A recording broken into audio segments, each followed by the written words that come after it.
जय हिंद साथियों, आप सबका स्वागत है तपस्या फॉर सिविल सर्विसेज के यूट्यूब चैनल पे। जैसे कि मैंने आपको कहा था कि हम 5 जुलाई से परम्यूटेशन टॉपिक चालू करने वाले। तो हम पहला टॉपिक चालू कर रहे हैं परम्यूटेशन। इसके बाद हमें देखना है कॉम्बिनेशन और इसके बाद हम देखेंगे प्रोबेबिलिटी। ठीक है। तो आप देख रहे होंगे कि ये जो 3 टॉपिक है, ये 3 टॉपिक से यूपीएससी क्वेश्चन ज़्यादा पूछ रहा है। तो देखो मैंने यहाँ पे है ना, मतलब ये टॉपिक मैं अभी चालू कर रहा हूँ परम्यूटेशन से। तो इसमें हम पहले बेसिक क्वेश्चन देखेंगे। ठीक है। जिसमें कोई डायरेक्ट फार्मूला यूज नहीं होता है। दूसरा हम देखेंगे प्रोबेबिलिटी, सॉरी, परम्यूटेशन का फार्मूला बेस्ड क्वेश्चन देखेंगे। और प्लस जो कि मतलब कुछ टाइप्स होंगे जो स्पेशल टाइप्स है, जिनको हमें डायरेक्ट याद रखना पड़ेगा, इनको यूज होगा, ऐसे हम देखेंगे। तो जब मैं ये मतलब 3 पार्ट में इनको पढ़ा रहा हूँ आपको, तो मैं ये भी करने की कोशिश करूंगा कि मैं जैसे जो हम स्टार्टिंग में पढ़ रहे हैं उसके पीवाईक्यू अलग कराने की कोशिश करूँ। जो फॉर्मूला बेस्ड है उसके पीवाईक्यू अलग, और जो अदर टाइप है उसके पीवाईक्यू अलग। तो मैं ये मेरी तरफ से ट्राई करूंगा। तो मैं आपको रेफरेंस के लिए नोट्स दे रहा हूँ। जब मेरा टॉपिक ये मतलब पढ़ा के हो जाएगा, तो जो भी मतलब मुझे नोट्स में रीअरेंजिंग करनी है, उसके बाद मैं रीअरेंजिंग कर दूंगा। और देख लेना कि जैसे आप सब सब लोगों का ये क्वेश्चन था कि जो परम्यूटेशन के क्वेश्चन आ रहे हैं। देखो मैं जो बुक्स है, वो स्पेशली जो सीसैट के बुक्स है उनको भी मैं फॉलो कर रहा हूँ। ठीक है। प्लस जो एनसीईआरटी है 6 से लेकर 12 तक के, तो उसको भी मैं फॉलो कर रहा हूँ। तो जो परम्यूटेशन और कॉम्बिनेशन टॉपिक है, ये 11th स्टैंडर्ड में है। तो पहला चीज तो ये है कि ये 10 तक के सिलेबस में नहीं है, लेकिन जो यूपीएससी बहुत सालों से पूछ रहा है। ठीक है।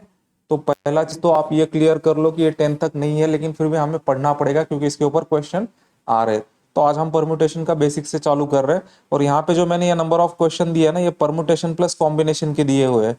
तो आप ये देख लेना कि 2022 में इसमें 9 क्वेश्चन ज्यादा थे, और 2023 में इसमें और क्वेश्चन ज्यादा आए। तो मैंने यहाँ पे 23 के क्वेश्चन यहाँ पे ऐड नहीं करे, लेकिन जब हम पीवाईक्यू करेंगे तो उसमें वो क्वेश्चन आ जाएंगे। ठीक है।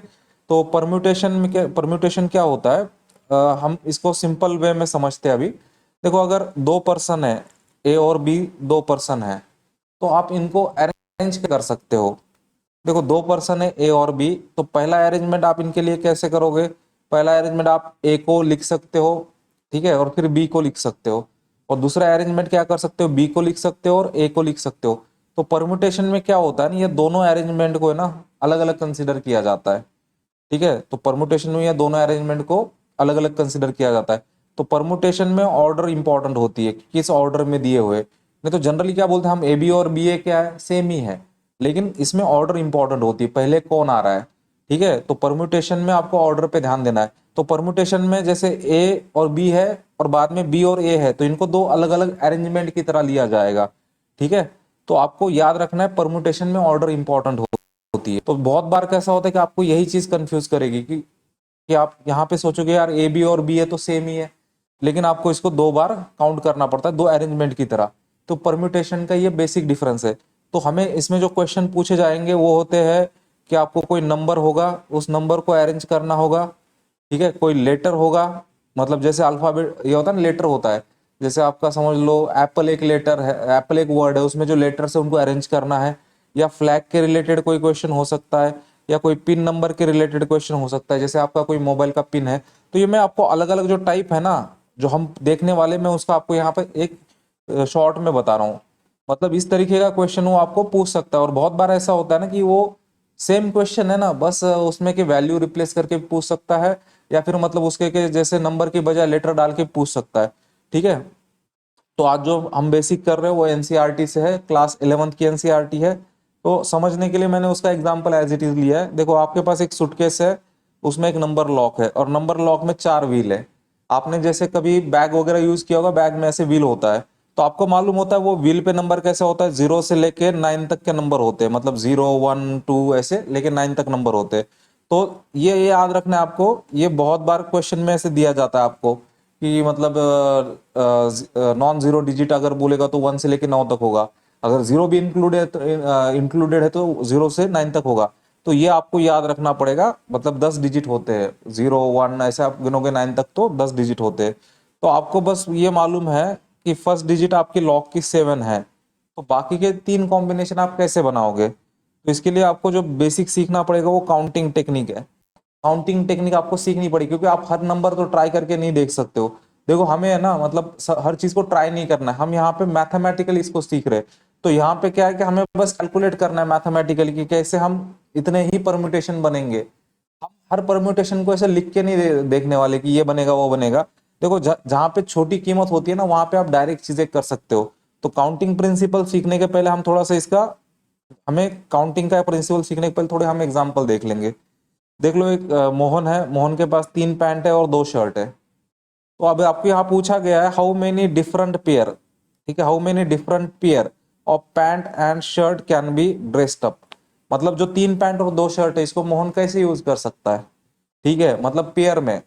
तो देखो, आपने भी देखा होगा, जनरली आपके पास कपड़े ऐसे ही होते हैं। समझो 3 पैंट 3 शर्ट होंगे, तो आप उसके कॉम्बिनेशन बनाते हो अलग अलग, तो कॉम्बिनेशन सॉरी परमुटेशन बनाते हो, आप अरेंजमेंट बनाते हो। देखो गलती से कॉम्बिनेशन वर्ड निकला है, कॉम्बिनेशन हम अलग से पढ़ने वाले, ठीक है। तो यहाँ पे मैं पैंट को नाम दे रहा हूँ, 3 पैंट है, P1 P2 P3 दे रहा हूँ, और शर्ट को मैं S1 S2 दे रहा हूँ। तो मैं समझने के लिए इसको टेबल फॉर्म में लिखा है, P1 pant P2 pant P3 pant, और इधर S1 पैंट S2 पैंट। देखो P1 पैंट है ना, वो S1 शर्ट के साथ भी पहन सकता है और S2 शर्ट के साथ भी पहन सकता है। सिमिलरली P2 पैंट को भी S1 शर्ट और S2 शर्ट के साथ पहन सकता है। P3 पैंट को भी S1 और S2 दोनों के साथ पहन सकता है। तो यहाँ पे क्या है, 3 पैंट है 2 शर्ट है। देखो अरेंजमेंट कितने बने, 1 2 3 4 5 और 6। मतलब क्या होगा, 3 पैंट है और 2 शर्ट है, डायरेक्टली इनका क्या हो रहा है, अगर 6 अरेंजमेंट मिल रहे हैं तो 3 × 2 हो रहा है, मल्टीप्लीकेशन हो रहा है। तो आपको हमेशा ध्यान में रखना है कि आपको पैंट के साथ, जैसे यहाँ पे क्वेश्चन क्या दिया है, पैंट एंड दिया है। मतलब ऐसे नहीं दिया है कि आप खाली पैंट पहन सकते हो खाली शर्ट, ऐसे नहीं दिया। आपको बोला है कि पैंट के साथ कंपलसरी जाएगा क्या, शर्ट जाएगा। तो जब भी एंड वर्ड आएगा, ठीक है, जब भी आपका एंड वर्ड आएगा, जब भी आपका एंड वर्ड आएगा, या फिर आपको एक तरीके से वो कंपलसरी है कि मतलब इसके साथ ये जाएगा, तो वहां पे आपको क्या करना है, वहां पे आपको करना है मल्टीप्लीकेशन। तो आपको करना है मल्टीप्लीकेशन।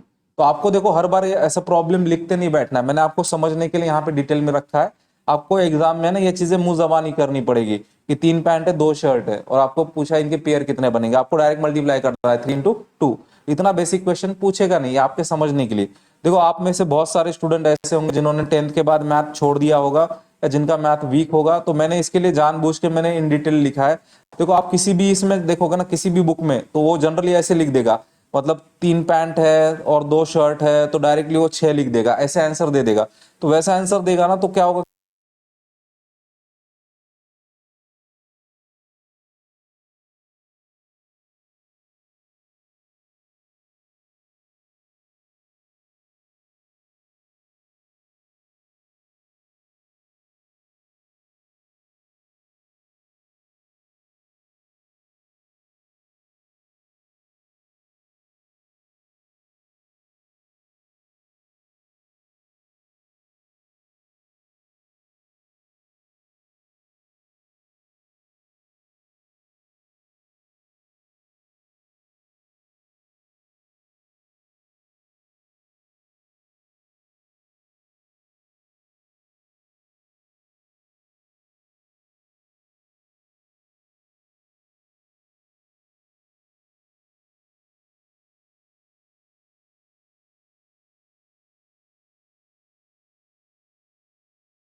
और ये इशू मतलब होता है, बहुत बहुत बार होता है। मतलब जैसे अभी मैं मोबाइल से ही शूट कर रहा हूँ, तो बहुत बार ऐसा होता है कि मैं एक्सप्लेन कर रहा हूँ, तो मेरा ध्यान उस तरफ नहीं जाता है, मोबाइल की तरफ, ठीक है।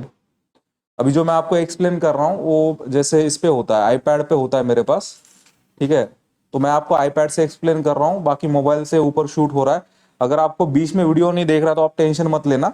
आप बस जो मैं आपको पेज के ऊपर जो मार्किंग कर रहा हूँ, जो वर्ड बोल रहा हूँ, आप उसके ऊपर फोकस करना, ठीक है। तो अभी हमने जो प्रिंसिपल देखा उसमें क्या है कि मेन मल्टीप्लीकेशन हो रहा है, ठीक है। अब हमको क्या करना है कि हमको इस प्रिंसिपल को जनरलाइज करना है। देखो जनरलाइज कैसे करेंगे, अगर जनरलाइज करेंगे तो हम एक फॉर्मूले की तरह वो याद रहेगा। पहले तो हम ये समझेंगे कि if an event can occur in am different ways. जैसे पैंट का एग्जांपल था, देखो 3 पैंट है, मतलब पैंट तो हम पहन रहे तो हम 3 में से कोई एक पहनेंगे, ठीक है। तो if an event occur in am different way, मतलब 3 पैंट थे, ठीक है। Following which another event can occur in an different ways. मुझे बताओ, आप एक साथ पैंट और शर्ट पहनते हो क्या? नहीं पहनते हो ना।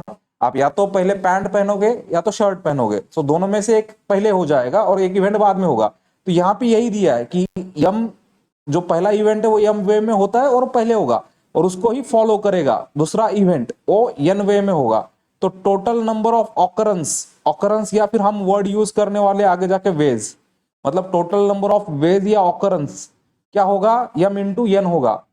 जैसे मतलब 3 पैंट थे 2 शर्ट थे, तो हमारे पास पेयर कितने बनते हैं? 3 इंटू 2, 6 पेयर्स बनते हैं। तो ये सिंपली हमने जनरलाइज कर दिया इस रूल को।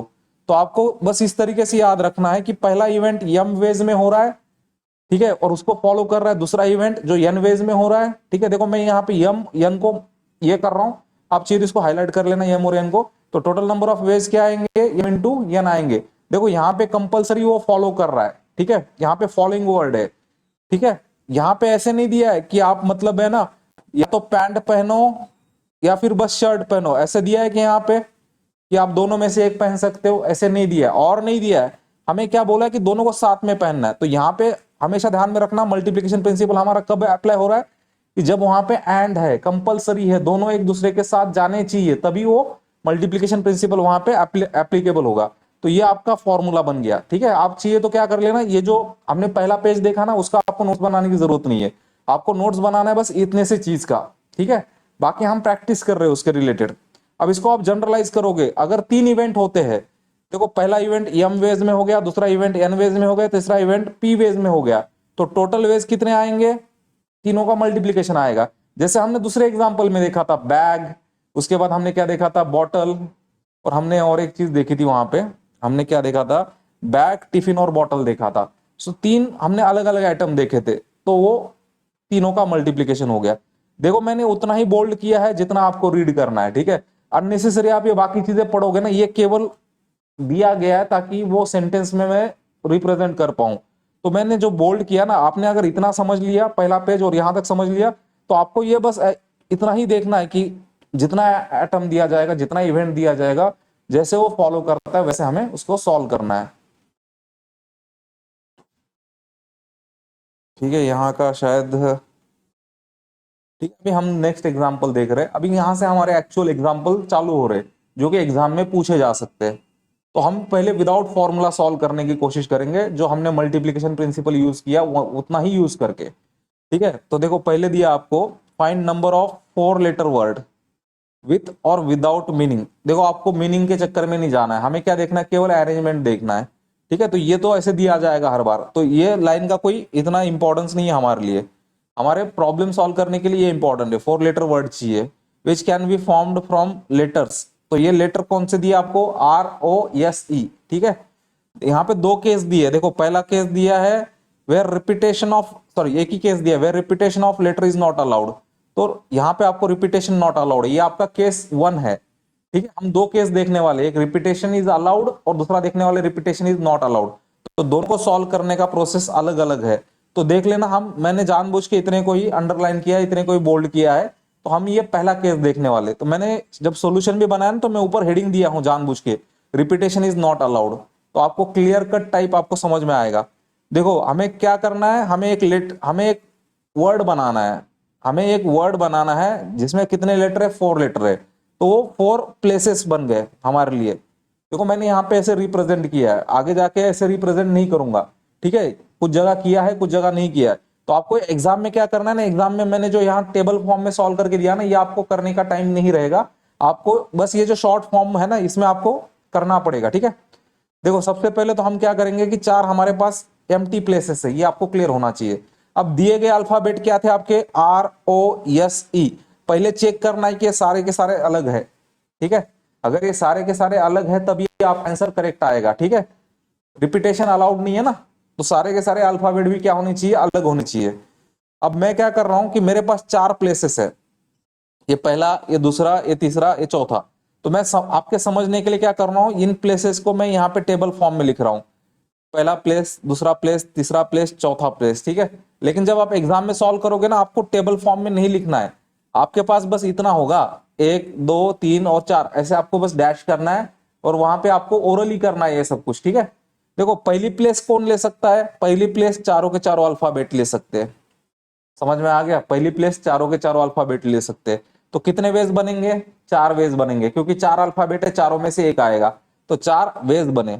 अब मुझे बताओ, जब पहली प्लेस कोई एक ले लेगा, पहली पहली प्लेस तो कोई एक ले लेगा ना, तो रिमेनिंग कितने बचेंगे, 3 बचेंगे। तो दूसरी प्लेस लेने वाले कितने होंगे, 3 होंगे, तो दूसरे प्लेस का आ गया 3 veg.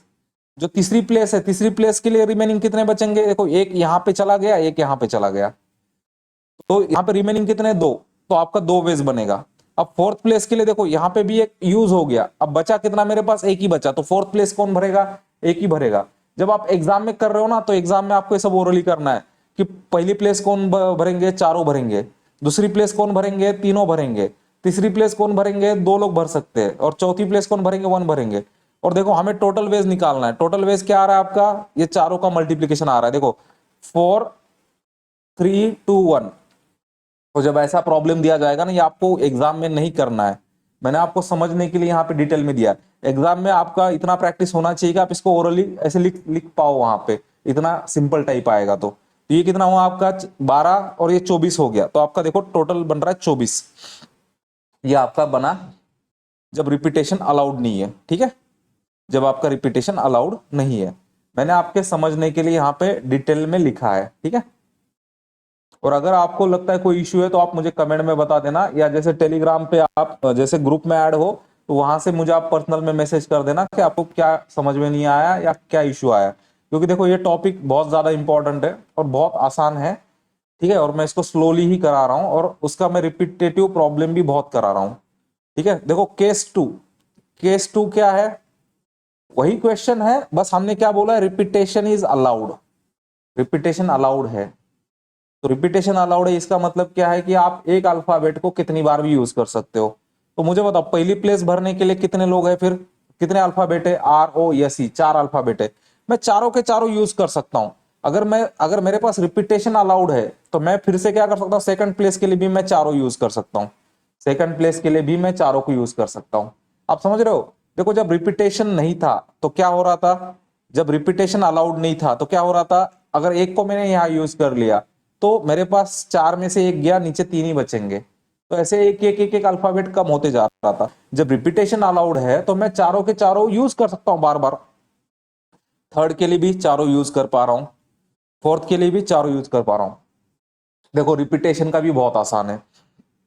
Okay, I found this on the web for called Weber. Sorry, ये बीच में सिरी मतलब कुछ आवाज पकड़ लेता है, तो अपने आप जवाब देना चालू कर देता है, ठीक है। देखो रिपीटेशन के लिए तो बहुत आसान है। रिपीटेशन के लिए आपको क्या करना है कि जितने प्लेसेस दिए ना, आपको बस उतना डैश करना है। अब आपके पास कितने अल्फाबेट थे, 4 अल्फाबेट थे, तो सबकी जगह बस 4 4 4 लिख देना है, खत्म, और बस मल्टीप्लीकेशन करना है। देख लो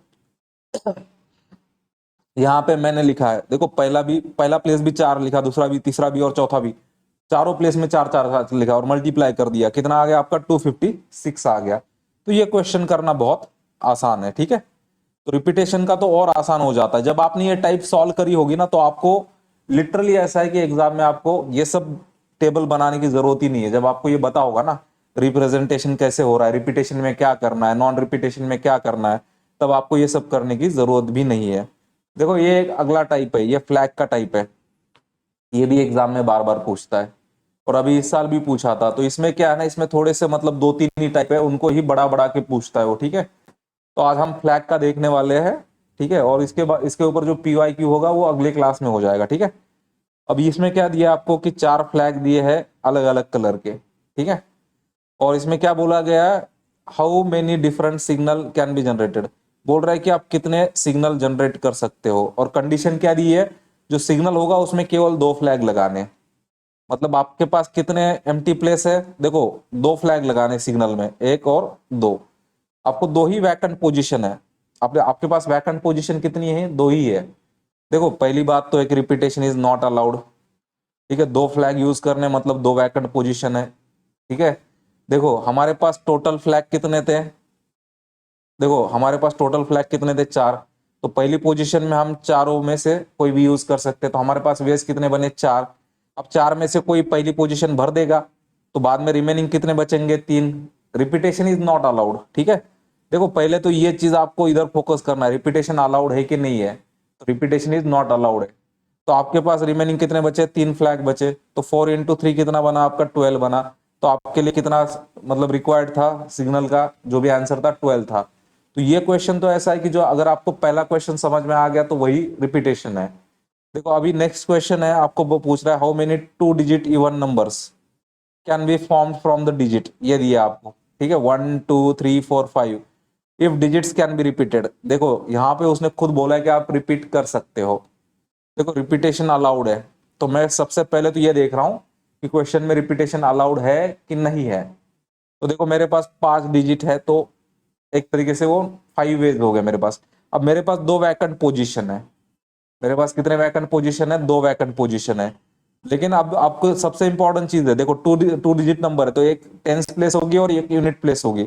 आपको क्या बोला है कि नंबर क्या बनना चाहिए, इवन बनना चाहिए। मुझे बताओ नंबर इवन कब बनता है, जब यूनिट प्लेस में क्या होता है, इवन होता है। तो मैंने लिखा है कि इवन होगा यूनिट प्लेस पे। तो इवन में कौन कौन दिया आपको, देखो आपको दिया है 1 2 3 4 और 5 दिया है। इसमें से इवन कौन है, 4 और 2 है। तो यूनिट प्लेस में कौन कौन जा सकता है, केवल 2 और 4 जा सकता है। तो मतलब 2 और 4 कितने नंबर है, ये दो नंबर है। और टेंस प्लेस में क्या कर सकता है, सारे जा सकते हैं। तो ये कितने हैं, 5 है। तो 5 × 2 कितना बनेगा, 10 वेज बनेगा। तो आपको यहाँ पे क्या करना है, जो सप्लीमेंट्री कंडीशन दी है ना वो भी आपको देखनी है। यहाँ सप्लीमेंट्री कंडीशन क्या दी थी कि आपको इवन नंबर बनाना है। तो आपको इवन नंबर का कंडीशन मालूम होना चाहिए कि यूनिट प्लेस का डिजिट क्या चाहिए, इवन चाहिए। अगर आपको इवन बनाना है तो यूनिट प्लेस में कौन आ सकता है, 0 2 4 6 8। लेकिन हमें ये दिए गए थे कि नंबर नहीं दिए गए थे, हमारे जो दिए हुए नंबर है उसमें 2 और 4 ही थे जो इवन थे। तो वही दोनों यूनिट प्लेस की जगह ले सकते हैं। तो हमारा आंसर आ गया 10 वेज। देखो मैं जानबूझ के यहाँ पे जो आपको मतलब एम्प्टी प्लेस भरने हैं ना, मैं उनको ऐसे लिख रहा हूँ यहाँ पे, ठीक है, टेबल फॉर्म में, ताकि आपको समझ में आ जाए।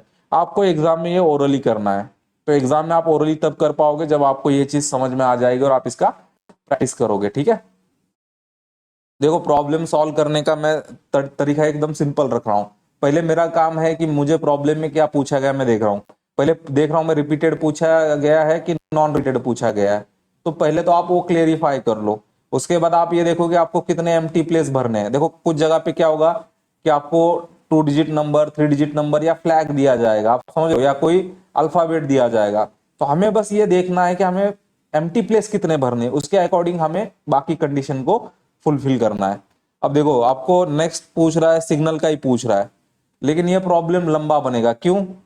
देखो find the number of different signal that can be generated by arranging at least 2 flags in order. देखो यहाँ पे एक वर्ड है एटलीस्ट। तो एटलीस्ट का मीनिंग हमेशा याद रखना। अगर एटलीस्ट के साथ दो दिया है ना आपको, आपको एटलीस्ट के साथ क्या दिया है, दो दिया है, तो आपको दो को भी लेना है और जो दो से बड़े नंबर है उनको भी लेना है। मतलब दो से बड़ा कौन होगा, 3 4 5, इनको भी आपको लेना पड़ेगा जो क्वेश्चन में है। देखो मैंने क्या किया यहाँ पे, देखो 2 फ्लैग वाला भी कंडीशन लिया है, फिर मैंने यहाँ पे 3 फ्लैग वाला भी लिया है, 4 फ्लैग वाला भी लिया, 5 फ्लैग वाला भी लिया। तो एटलीस्ट का मीनिंग वही होता है कि जो दिया हुआ नंबर है उससे आपको बड़े नंबर को भी कंसिडर करना पड़ता है अलग से, ठीक है। तो यहाँ पे मैंने स्पेशली एटलीस्ट को यहाँ पे मार्क किया है, ठीक है। तो मैथमेटिक्स में इसका मीनिंग ये होता है, ठीक है। तो आपको बोल रहा है find the number of different signal that can be generated, और इतना लंबा प्रॉब्लम एग्जाम में नहीं आएगा, ठीक है। फिर भी मैं जानबूझ के ये प्रॉब्लम ले रहा हूं क्योंकि ताकि आपका प्रैक्टिस हो जाए, ठीक है। इसलिए मैं इसको ले रहा हूं क्योंकि इसमें 4 केस बनते हैं, ठीक है। और अगर आप इतना लंबा प्रॉब्लम भी मतलब समझ जाते हो ना, तो आपको छोटा प्रॉब्लम तो आराम से समझ में आ जाएगा, ठीक है। और यही प्रोसेस हम रिपीट करने वाले, जो अभी हमने प्रोसेस देखे ना, वही प्रोसेस हम 4 बार रिपीट करने वाले, ठीक है। तो इससे क्या हो जाएगा, इससे आपको समझ में आ जाएगा कि मैं एक ही प्रोसेस को बार बार यूज कर रहा हूं, ठीक है। देखो find the number of different signal that can be generated by arranging at least 2 flags in order, one below other और vertical staff if 5 different flag. तो आपको टोटल फ्लैग कितने दिए, 5 दिए, ठीक है। देखो पहली बात तो ये है कि रिपीटेशन इज नॉट अलाउड। ठीक है, तो आपको यहाँ पे बोला है कि आप मतलब मल्टीपल बार यूज कर सकते हो, नहीं, तो रिपीटेशन इज नॉट अलाउड। ठीक है, तो सबसे पहले तो बात यह है कि हमारे पास जो टोटल फ्लैग है वो 5 है। ठीक है, और हमारा जो हमें क्या बोला गया, इनको अरेंज करो एटलीस्ट 2 फ्लैग्स। तो एटलीस्ट 2 फ्लैग बोलता है तो पहली केस बनेगी 2 फ्लैग वाली, और फिर 2 फ्लैग से ऊपर वाली केस, फिर 3 फ्लैग वाली, 4 फ्लैग वाली, 5 फ्लैग वाली। तो मैंने अलग अलग केस लिखी है। हम 2 फ्लैग से नीचे नहीं जा सकते, 2 से ऊपर हम कितना भी जा सकते हैं। तो पहली केस के लिए मैंने यहाँ पे एक डायग्राम डाली है कि 2 एम्प्टी प्लेस दिखा है। ठीक है, अब देखो 2 एम्प्टी प्लेस है, तो मैं क्या कर सकता हूं कि पहला प्लेस है, टोटल 5 फ्लैग है, तो पहले प्लेस में मैं पांचों के मतलब पांचों में से किसी को भी यूज कर सकता हूं। तो मेरा वेज बनेगा 5, तो यहाँ पे एक यूज हो गया, रिमेनिंग कितने रहेंगे 4, तो दूसरे प्लेस के लिए 4 है, तो यहाँ पे 4 आएगा, तो दोनों का मल्टीप्लीकेशन करो, 20 वेज आ गया। तो देखो 2 फ्लैग के लिए बना मेरा 20 वेज। तो इसको मैं ऐसे नंबर दे रहा हूँ इक्वेशन 1, क्योंकि हमें सबका एडिशन करना पड़ेगा, क्योंकि हमें एटलीस्ट पूछा है। ठीक है, 3 फ्लैग यूज करूंगा तो क्या होगा, पहली पोजीशन 5 फ्लैग लग सकते हैं, फिर इसमें से एक यूज हो गया, दूसरी पोजीशन के लिए कितने बचे, 4 बचे।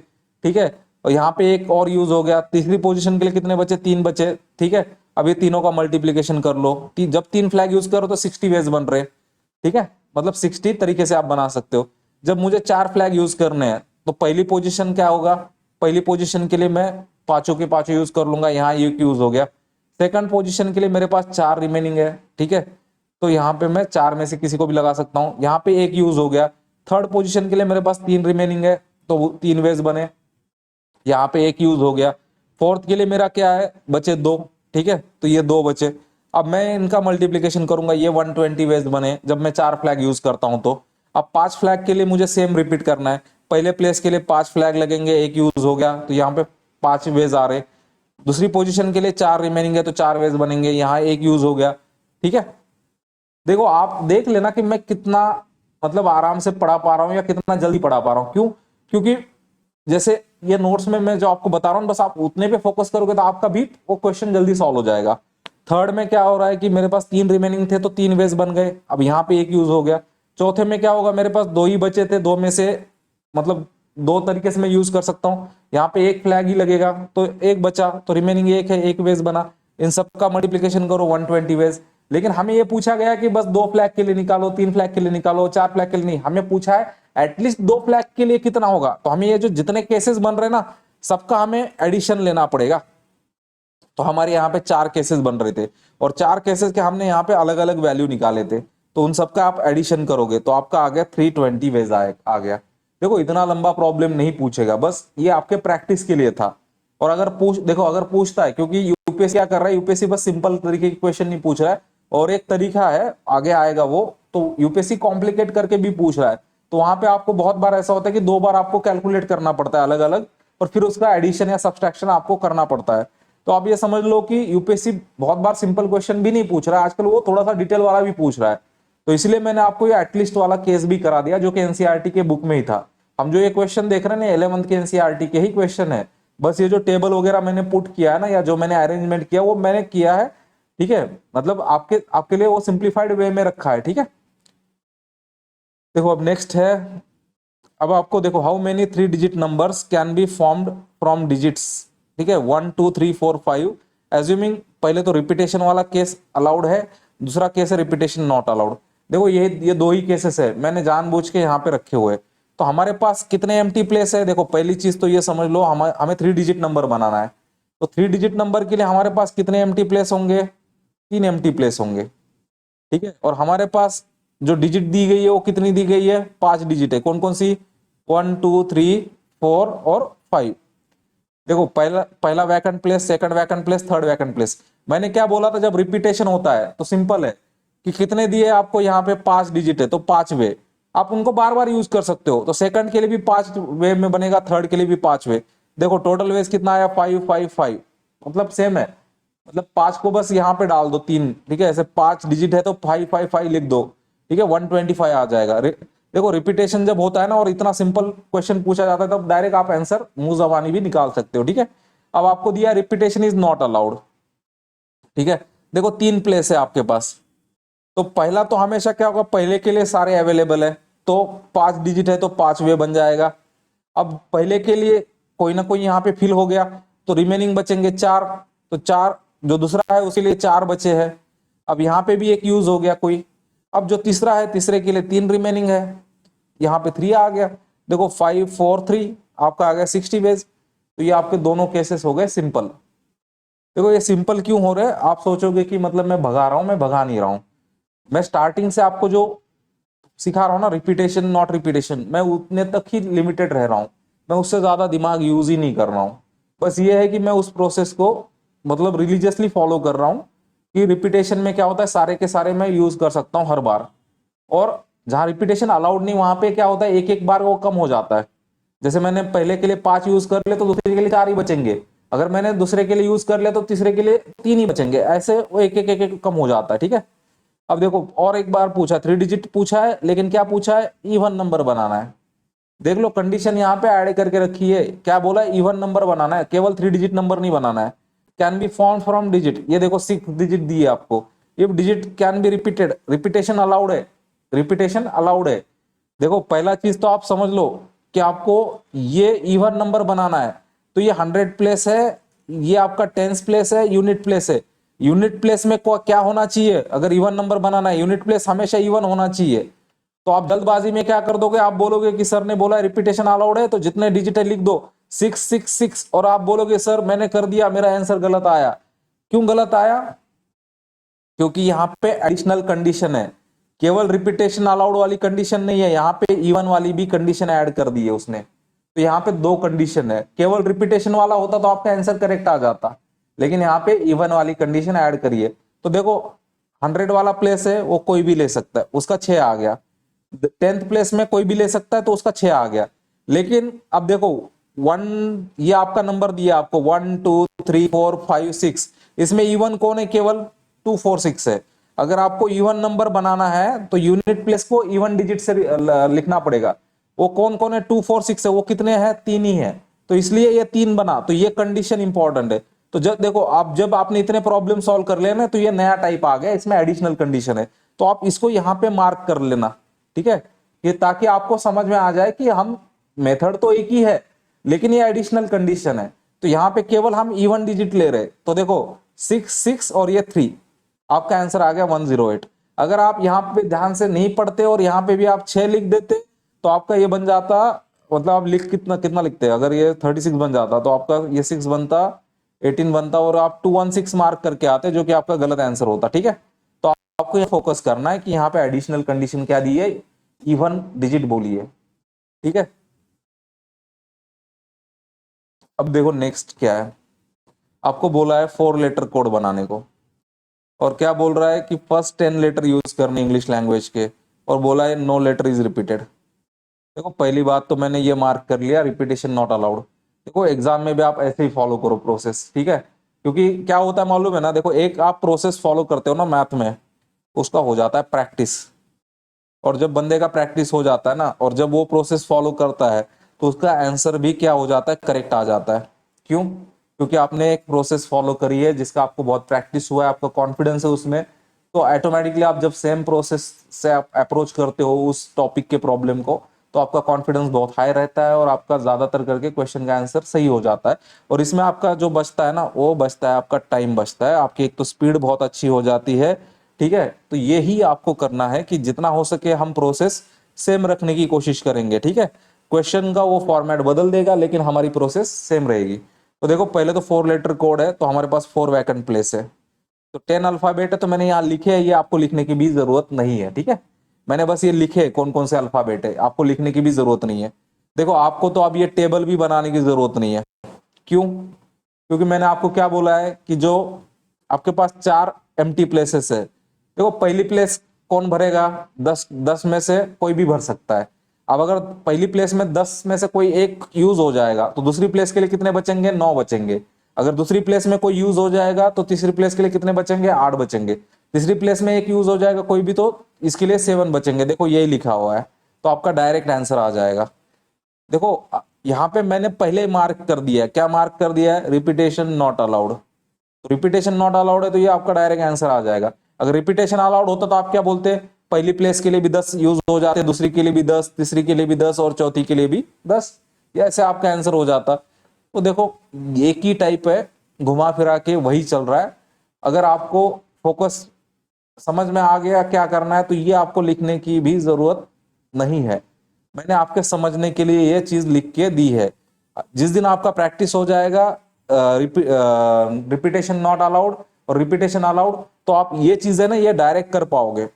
और सबसे बड़ा इश्यू क्या है मालूम है, जब आपको ये प्रोसेस नहीं मालूम होती है ना, तो आप किसी भी बुक में देख लेना, ज्यादातर यूपीएससी के सीसेट के तो ऐसे आंसर दिया होता है, फिर आप बोलते हो सर ये क्या दे दिया, हमको समझ में ही नहीं आ रहा है, क्योंकि वो उसके लेवल से दे रहा है, आप समझ रहे हो, उसका परम्यूटेशन कॉम्बिनेशन या उसका प्रोबेबिलिटी अच्छा है, जो भी बुक बना रहा है या जो भी मतलब पढ़ा रहा है या जो भी प्रैक्टिस कर रहा है, उसका प्रोबेबिलिटी या परम्यूटेशन कॉम्बिनेशन अच्छा है, तो आपके एंगल से नहीं सोच रहा है। देखो आप उसके लेवल पे कब आओगे, जब आप ये सारे प्रॉब्लम में से जाओगे ना, तो आप इस लेवल पे आ जाओगे, ठीक है। बाद में ऐसे हो जाएगा कि शायद आप ये प्रोसेस कभी फॉलो भी ना करो, आप डायरेक्ट ये लिखना चालू करो, ठीक है, तो ये भी आ जाएगी आपके लेवल, ठीक है।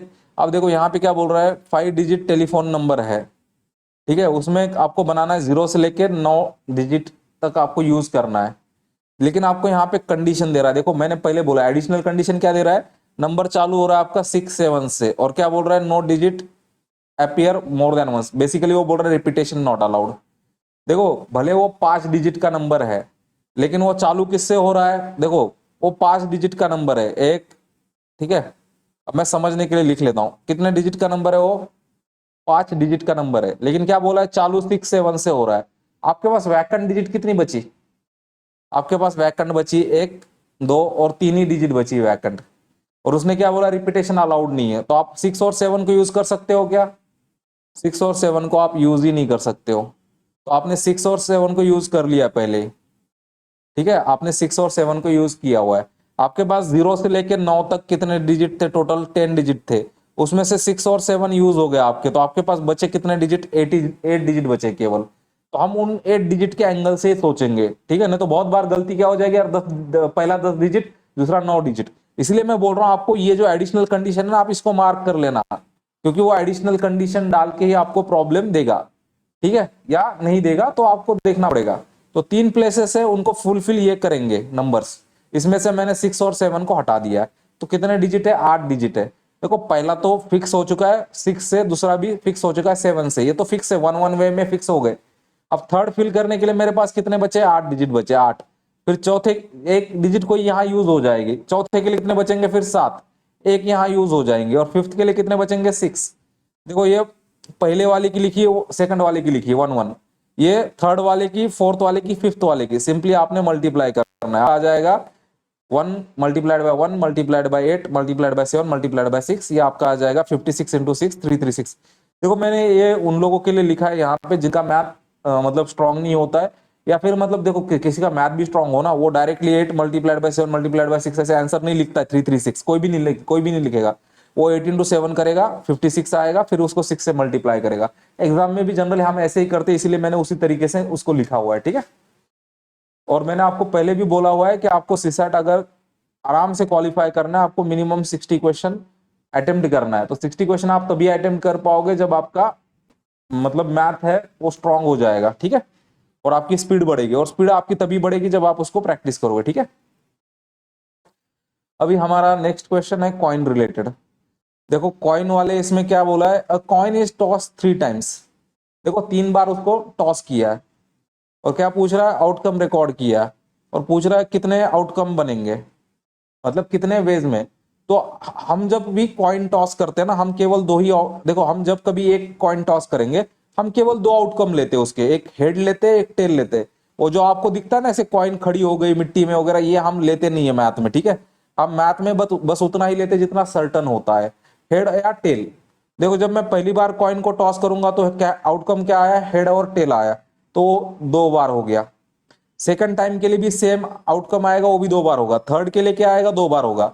और हमने क्या देखा है कि ये मतलब 3 बार किया तो ये 3 बार कंपलसरी करना है। जब आपके लिए कंपलसरी या टुगेदर होता है ना, उसमें आपका क्या आएगा, मल्टीप्लीकेशन आएगा। तो आपका पहला आउटकम था 2 पहले कॉइन का, दूसरे कॉइन का आपका था 2, तीसरे कॉइन का था आपका 2, तो तीनों का मल्टीप्लीकेशन करो 8 वेज आएगा। और जब आप उनको मिक्स करके लिखोगे ना वो ऐसे लिखा जाता है, ये प्रोबेबिलिटी में आएगा आगे, ठीक है। तो मैंने बस यहाँ पे लिखा है कि या तीनों कॉइन का पहले हेड हेड हेड आएगा, ठीक है, बाद में एक कॉइन का टेल आएगा, दो का हेड आएगा, ऐसे फिर ये लिखा हुआ है मैंने अलग अलग, ठीक है। तो उसमें हमें अभी जाने की जरूरत नहीं है, बस आपको क्या करना है कि मैंने यहाँ पे तीन कॉइन का अलग अलग लिखा है, पहले कॉइन का अलग लिखा, दूसरे का अलग लिखा, तीसरे का अलग लिखा, फिर उनका हो गया मल्टीप्लीकेशन। आप ऐसे डायरेक्ट सोचोगे ना कि तीन कॉइन है और दो आउटकम है, ऐसे कर दोगे आप डायरेक्टली 3 इंटू 2 6। आपको नंबर ऑफ कॉइन से आउटकम को नहीं मल्टीप्लाई करना है, आपको क्या पूछा है, केवल आउटकम पूछा है, तो आपको आउटकम को ही मल्टीप्लाई करना पड़ेगा आउटकम से, ठीक है। आपको कॉइन से मल्टीप्लाई नहीं करना है, आपको आउटकम को आउटकम से मल्टीप्लाई करना है। तो आउटकम आपके कितने आ रहे हैं, हर एक कॉइन का दो दो दो दो आउटकम आ रहा है, तो आपको ये दो दो दो दो को मल्टीप्लाई करना पड़ेगा। अब देखो आपको क्या दिया अभी, नेक्स्ट वही फ्लैग का क्वेश्चन है। क्या बोला है, 5 फ्लैग दिया है डिफरेंट कलर का, और क्या बोल रहा है, how many different signal generated. जब एक सिग्नल में आप दो ही फ्लैग यूज कर सकते हो। देखो मेरे दो फ्लैग यूज करने मतलब मेरे पास प्लेस कितने हैं, देखो पहले तो देखो रिपीटेशन नॉट अलाउड, ठीक है। तो दो वैकेंट प्लेस है, तो पहले को मैं 5 फ्लैग से यूज कर सकता हूं, दूसरे को 4 फ्लैग से यूज कर सकता हूं। देखो 5 इंटू 4 20, ठीक है। तो देखो आज का टॉपिक पूरा हो गया है। तो ये है परमुटेशन का बेसिक, ये है परमुटेशन का बेसिक। इसमें हमने क्या देखा है, दो टाइप देखे हैं। पहला टाइप देखा है रिपीटेशन, रिपीटेशन नॉट अलाउड, और दूसरा देखा है जिसमें रिपीटेशन क्या है, रिपीटेशन क्या है, अलाउड है, ठीक है। केवल दो टाइप देखे हैं, और अभी तक हमने कोई फॉर्मूला नहीं देखा है, ठीक है। तो आप ये समझ लेना ये दो टाइप ही देखे हमने, और ये दो टाइप इंपॉर्टेंट है, और ये दो टाइप को हमने सिंपल वे में सॉल्व किया है, ठीक है। तो आपको क्या करना है, आपको इसका प्रैक्टिस करना है, और दूसरा आपको क्या करना है कि इसके जो नोट्स है वो टेलीग्राम के चैनल पे है, ठीक है। तो आपको वहां से इसके नोट्स को मतलब डाउनलोड करना है, आप चाहिए तो जेरोक्स कर लेना, पढ़ लेना, ठीक है। और जब आप वीडियो देख रहे हो तो अब आप नोट्स लिखने की आपको जरूरत नहीं, क्योंकि मैं नोट्स एज इट इज दे रहा हूं। आपका काम यह है कि अगर आपने लेक्चर देखा है, नोट्स पढ़े हैं, तो उसको आप लिख के प्रैक्टिस करो, क्योंकि आप जब लिख के प्रैक्टिस करोगे तो आपका कॉन्फिडेंस बढ़ जाएगा। और आप एक चीज याद रख लेना, आप ये मत बोलना कि नहीं नहीं ये आउट ऑफ सिलेबस है, 11th के बुक में दिया यूपीएससी, अब नेक्स्ट टाइम नहीं पूछेगा, यूपीएससी से गलती हो गया। देखो ये आप जो भ्रम है ना, या जो आप मतलब तसल्ली दे रहे हो, आप अपने आप को मत दो। देखो यूपीएससी का कोई गारंटी नहीं है, ये आउट ऑफ सिलेबस ही है पहले से ही, लेकिन यूपीएससी सीसैट में ये पूछ ही रहा है, 2014 से ही पूछ रहा है। तो देखो जब सीसैट आया था तब स्टूडेंट ने इसके बारे में कुछ नहीं किया, आज आप कितना भी प्रोटेस्ट कर लो, अभी तो कोर्ट ने भी कोई आगे एक्शन नहीं लिया। तो जब तक प्रॉपर यूपीएससी से गाइडलाइन नहीं आता है कि हम ये टॉपिक नहीं पूछेंगे, या कोई ऐसे गारंटी लेटर लिख के नहीं दिया जाता है बॉन्ड पेपर पे, तब तक कोई गारंटी नहीं है, तब तक आपको ये टॉपिक्स पढ़ने पड़ेंगे। और ये टॉपिक डिफिकल्ट है, इसके लिए मैं इनको टाइप वाइज एडजस्ट कर रहा हूं, और जो सिमिलर टाइप के क्वेश्चन है, सिमिलर टाइप है, मैं उनको एक जगह ले रहा हूं, जिनका सॉल्व करने का प्रोसेस एक होगा मैं उनको एक जगह ले रहा हूं, ठीक है। तो मैं जानबूझ के इसको टाइप वाइज रख रहा हूं, और इसको मैं इस तरीके से डिटेल फॉर्म में इसलिए सॉल्व करके दे रहा हूं ताकि आपको अगर मतलब कुछ समझ में नहीं आता है या कंफ्यूजन है तो यहाँ पे डिटेल में भी लिखा हुआ है, ठीक है। मैं कोई शॉर्टकट नहीं मार रहा हूं, क्योंकि मुझे मालूम है कि एग्जाम में जो होता है ना, एग्जाम में एक एक क्वेश्चन का कितना वैल्यू होता है। देखो सीसैट में एक क्वेश्चन का वैल्यू होता है 2.5 मार्क्स, और जब आपका यही क्वेश्चन है ना जो करेक्ट आने के बजाय गलत हो जाता है, तो इसमें माइनस भी हो जाता है, माइनस आपका 1/3 होता है। तो आपका इसका 1/3 कितना होगा, 1/3 आपका लगभग 0.8 मार्क्स हो जाता है। तो अगर आपका ये करेक्ट आता और प्लस गलत नहीं आता, तो ये आपके मार्क्स कितने बढ़ा देता, ये आपके 3.3 मार्क्स बढ़ा देता। तो एक क्वेश्चन जो है ना जो आपका गलत हो रहा है अटेम्प्ट करने के बाद, वो आपका 3.3 मार्क्स का लॉस कर देता है, नेगेटिव 0.8 हो जाएगा, प्लस उसका 2.5 नंबर जो मिलना था वो हट जाता है। तो मैं इसीलिए इसको स्लोली करा रहा हूं। देखो इसमें ऐसे हो सकता है कि आपको लग सकता है कि मैं बहुत मतलब स्लो करा रहा हूं, या मतलब ये क्या पढ़ा रहा हूं, ये तो बहुत बेसिक है, ठीक है। मैं समझ सकता हूं कि कुछ लोगों को लगेगा कि बहुत बेसिक है, या मतलब ये ऐसे है कि हमको आता है, ठीक है। और कुछ लोग ऐसे होंगे कि नहीं सर बहुत अच्छा करा रहे हो, हमको नहीं आता है, आप डिटेल में करो। देखो मैं ये जो सीसैट पढ़ा रहा हूं, मैं इन लोगों के लिए पढ़ा रहा हूं जिन्होंने केवल सीसैट की वजह से इस बार अपना जो अटेम्प्ट है मतलब मैं प्री निकल नहीं पाया और मेंस दे नहीं पाए, और उनका जो एक अटेम्प्ट है वो एक अटेम्प्ट इसी वजह से गया है। प्लस उनका अगर आप देखते हो ना तो एक साल का मिनिमम खर्चा 3 लाख जाता है, प्लस आपके लाइफ का 1 ईयर जाता है। और अगर जिसका प्रिपरेशन बहुत अच्छा होगा मेंस का, उसकी तो पोस्ट चली जाती है। और बाद में कोई गारंटी नहीं कि नेक्स्ट अटेम्प्ट में आपका प्री निकलेगा कि नहीं निकलेगा। ठीक है, तो इस वजह से मैं उन लोगों के लिए ले रहा हूं क्योंकि मुझे इसके पीछे का आपका वेटेज मालूम है। किसी के पैसे का वेटेज है, किसी के ईयर का वेटेज है, किसी के पोस्ट का वेटेज है, तो हर एक का लॉस अलग अलग लेवल पे है। तो मैं ये सेशंस उन लोगों के लिए नहीं ले रहा हूं कि जो मतलब अपनी ही ख्याली दुनिया में जी रहे, ठीक है, जिनको लग रहा है कि मतलब इस चीजों की रिक्वायरमेंट नहीं है। देखो मैं आपको और एक चीज बता रहा हूं कि मैक्सिमम जो स्टूडेंट है, मैक्सिमम स्टूडेंट अक्टूबर के बाद प्रिपरेशन चालू करेंगे सीसैट का इस बार। लास्ट ईयर तक तो ऐसा था कि फरवरी से चालू करते थे सीसैट का प्रिपरेशन, जिनका सीसैट वीक था। लेकिन इस बार तो ऐसा है कि जिनका सीसैट स्ट्रांग भी है, जिनका वीक भी, अक्टूबर से लोग ज्यादा चालू करेंगे। लेकिन मैं अभी से क्यों चालू कर रहा हूं, क्योंकि सीसैट में इस तरीके से नोट्स मार्केट में अवेलेबल नहीं होते हैं। ज्यादातर टीचर शॉर्टकट पढ़ाने के चक्कर में क्या होता है कि स्टूडेंट को बेसिक ही मतलब प्रिपेयर नहीं कर पाते हैं और स्टूडेंट प्रैक्टिस ही नहीं कर पाता है। ठीक है, ज्यादातर बैचेस क्या होता है 2 से 3 महीने के अंदर सीसैट के खत्म हो जाते हैं। और ये 2 से 3 महीने के अंदर क्या होता है, आप डेली 2.5 घंटा सीसैट को दोगे तो टीचर पढ़ा के निकल जाएगा। ठीक है, आपको नहीं समझ में आएगा क्या चल रहा है क्या नहीं चल रहा है। ठीक है, तो मेरा काम ये है कि मैं आपको मतलब रेगुलर बेसिस पे इसका एक एक लेक्चर दे रहा हूं। जैसे आप समझ लो कि अभी मैंने परम्यूटेशन चालू किया है, तो परम्यूटेशन खत्म करने को मैं अब जैसे मैंने नोट्स बना ली तो मैं एक दिन में भी पढ़ा के सारा का सारा अपलोड कर सकता हूं। लेकिन आप प्रैक्टिस कब करोगे, तो आप नहीं कर पाओगे। तो मैं इसलिए आपको क्या कर रहा हूं कि मैं आपको स्लोली पढ़ा रहा हूं, एक एक लेक्चर मैं आपको पढ़ा रहा हूं, शॉर्ट लेक्चर पढ़ा रहा हूं। मैक्सिमम लेक्चर का मेरा जो टाइम है मतलब मेरा मिनिमम टाइम होता है 40 मिनट से मैक्सिमम टाइम होता है 80 मिनट्स तक जाता है कभी कभी जब प्रो होते हैं। मैं जनरली 6 से 7 पेज ही पढ़ाने की कोशिश करता हूं और उसमें भी स्पेस बहुत दिया जाता है, मतलब ऐसे कंजेस्टेड नहीं होता है। ठीक है, प्लस उसी में ही आपको नोट्स है तो आपको लिखना भी नहीं है, आपको बस प्रैक्टिस करना है। और जो शॉर्ट नोट्स आपको बनाने मैंने उसके भी मतलब बीच बीच में मैं बता देता हूँ कहाँ पे क्या है। और बहुत बार ऐसा होता है कि एक टाइप अगर रिपीट हो रहा है तो उसका मैं एक जगह ही ले लेता हूँ सारा। ठीक है, तो और मैं आपको और एक चीज बताना चाहता हूँ, आपको भी मालूम है मुझे भी मालूम है, अभी सीसैट का क्या होता है, सीसैट का 2 टाइप में बैच बना रहे। एक तो ऑनलाइन में बैच बना रहे, उसका लगभग मतलब है ना 12 से लेके 15 हजार तक जा रहा है। आप समझ रहे हो, लोग 12 से लेके 15 हजार तक फीस चार्ज कर रहे हैं सीसैट की। प्लस ऑफलाइन में आपका ऐसे हो रहा है 18 से लेके 20 हजार तक आपका सीसैट का फीस चार्ज हो रहा है। और आप इमेजिन नहीं करोगे कि बहुत सारे ऐसे स्टूडेंट हैं, मतलब लास्ट ईयर की भी है उसके पहले भी है, कि बहुत सारे स्टूडेंट ऐसे हैं कि जिन्होंने सीसैट के बैचेस करे हैं लेकिन फिर भी उनका सीसैट क्लियर नहीं हुआ है। ठीक है, और क्यों क्लियर नहीं हुआ है, क्योंकि आप चाहते हो कि आप जो मैथ है ना, कि कोई टीचर आपको मैथ 1 से 2 महीने में पढ़ा दे। ये सबसे बड़ा तो बेवकूफी है टीचर का भी प्लस स्टूडेंट का भी। वो चाहता है 1 से 2 महीने के अंदर उसके सारे कंसेप्ट क्लियर हो जाए, उसको मैथ ऐसे आ जाए। देखो मैथ में ऐसा होता है कि मैथ थोड़ा थोड़ा करके सीखना होता है। जैसे अभी चालू कर दिया ना, आप समझ लो कि अगले अगर मैं मतलब डेली भी अगर मैं एक वीडियो डालता हूं तो अगले मैं 3 से 4 महीने में पूरा अगर मैथ भी कवर कर देता हूं प्लस ये नोट्स के साथ, तो आप ये समझ लो अगर आप डेली टाइम दे देते हो, इसका मतलब जो भी मैं ले रहा हूं 1 घंटा, तो आप अगर डेली 1 घंटा थोड़ा थोड़ा करके भी देते हो, ठीक है, तब भी आपका मैथ इतना स्ट्रांग हो जाएगा 3-4 महीने में कि आप खुद इमेजिन नहीं कर पाओगे कि यार आपको मतलब ये क्वेश्चन कैसे सॉल्व हो रहे। ठीक है, तो आपको खुद के ऊपर प्रेशर नहीं आने देना है, हर चीज थोड़ी थोड़ी करके ही करनी होती है। तो मैं सबसे पहले तो आपको इनवाइट करना चाहूंगा कि अगर आपने टेलीग्राम चैनल सब्सक्राइब नहीं किया तो आप अगर आपने टेलीग्राम चैनल ज्वाइन नहीं किया तो आप टेलीग्राम चैनल ज्वाइन करना। वहां पे मैं नोट्स मतलब अपडेट कर रहा हूँ, जो मैं आपको यहाँ पे पीडीएफ से पढ़ा रहा हूँ। आप इमेजिन कर लेना, ज्यादातर आप जो भी मतलब वीडियो देखते हो लेक्चर, उसमें क्या होता है, उसमें टीचर का जो वीडियो होता है या टीचर का जो प्रेजेंस होता है स्क्रीन पे वो बड़ा होता है।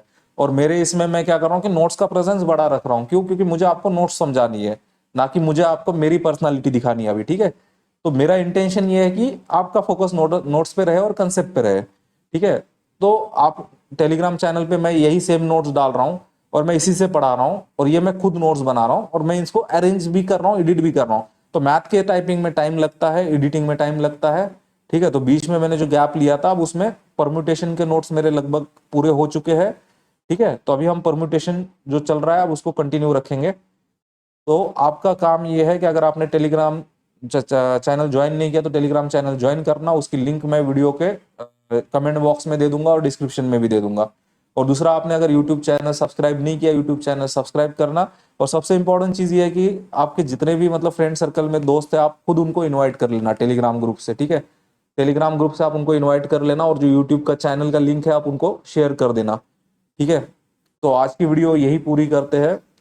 तो मैं आपको यही बताना चाह रहा था कि टॉपिक इजी है, बस आपको पेशेंस रखना है और आप समझ लो कि बस आप इसको फॉलो कर लो, ऑटोमेटिकली आपके स्कोर आना चालू हो जाएंगे। तो थैंक यू फॉर वॉचिंग तपस्या फॉर सिविल सर्विसेज। ओके।